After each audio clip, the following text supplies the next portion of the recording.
میرے بھائیوں، اللہ رب العزت نے انسان کو ہرسی بنایا ہے، ہرس والا بنایا اللہ رب العزت نے انسان کو۔ ہم یہ چاہتے ہیں، یہ سوچتے ہیں کہ جس گھر کے اندر مال نہیں ہے وہ ویران گھر ہے، نہیں، جس میں اعمال نہیں ہے وہ ویران گھر ہے۔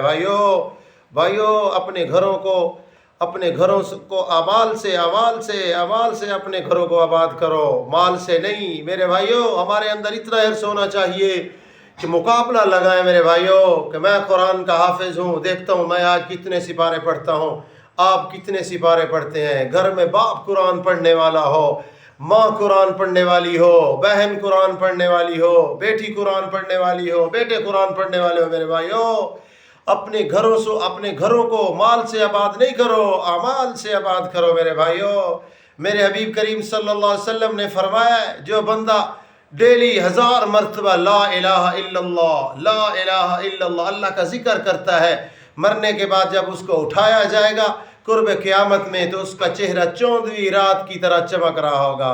میرے بھائیوں، درود شریف کا ورد کرو، درود شریف پڑھو۔ آج گھروں میں دیکھا جا رہا ہے کریمیں پڑی ہوئی ہیں، لوشن پڑا ہوا ہے، ذکر کوئی نہیں کرتا ہے۔ بھائیوں، ذکر کرو، قرآن کی تلاوت کرو، قرآن سے اپنے گھروں کو آباد کرو۔ میرے بھائیوں، اعمال سے اپنے گھروں کو آباد کرو۔ ہم لوگ اعمال کی طرف نہیں جا رہے میرے بھائی، ہم لوگ اعمال کی طرف نہیں جا رہے، اعمال کی طرف جانا چاہیے۔ بھائیوں، اللہ والوں کی صحبت میں بیٹھا کرو۔ دیکھو کہ ایک بزرگ تھے اللہ کے ولی، حضرت بہلول رحمۃ اللہ تعالی علیہ۔ ایک مرتبہ ہارون رشید بادشاہ اس کا دریا کے کنارے کی طرف سے گزر ہوا، دیکھا تو بہلول رحمۃ اللہ علیہ وہاں بیٹھے ہیں، وہ اللہ کے ولی تھے۔ بہلول رحمۃ اللہ علیہ سے پوچھا، بہلول کیا کر رہے ہو؟ بہلول ریت کے اندر پاؤں ڈال کر چھوٹے چھوٹے مکان بنا رہے تھے، جیسے بچے کھیلتے ہیں مٹی میں، ریت میں پاؤں ڈال کر کے اوپر تھپ کے مکان بناتے ہیں۔ بہلول رحمۃ اللہ علیہ وہ مکان تیار کر رہے ہیں۔ ہارون رشید بادشاہ پوچھتا ہے، بہلول کیا کر رہے ہو؟ بہلول کہتا ہے، جنت کے محل تیار کر رہا ہوں۔ وہ پوچھتا ہے، کتنے کا ہے؟ اس نے کہا 10 دینار کا، 20 دینار کا۔ اس نے کہا، تو ایسا ہے، یہ کون سا جنت کا محل ہے؟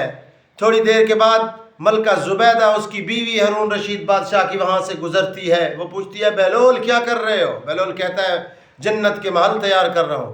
وہ پوچھتی ہے، بیچتے بھی ہو؟ ہاں۔ کتنے کے؟ 10 دینار کے، 20 دینار کے۔ اس نے 10 دینار دیے۔ اس نے کہا، ایک مکان مجھے دے دو۔ ایک مکان کی طرف اس نے گولدارہ بنا دیا، یہ تیرا مکان ہے۔ جا کر اپنے محل میں ہارون رشید بادشاہ بھی سوتا ہے اور اس کی اہلیہ بھی سوتی ہے۔ اور جب رات کو ہارون رشید بادشاہ خواب دیکھتا ہے، جنت کا منظر اس کے سامنے ہے، گھوم رہا ہے، محل کو دیکھتا ہے، کتنا بڑا خوبصورت محل ہے، اور اس محل کو دیکھتا ہے۔ جب اس کے قریب جاتا ہے تو وہاں لکھا ہوا ہے ملکہ زبیدہ ہاؤس،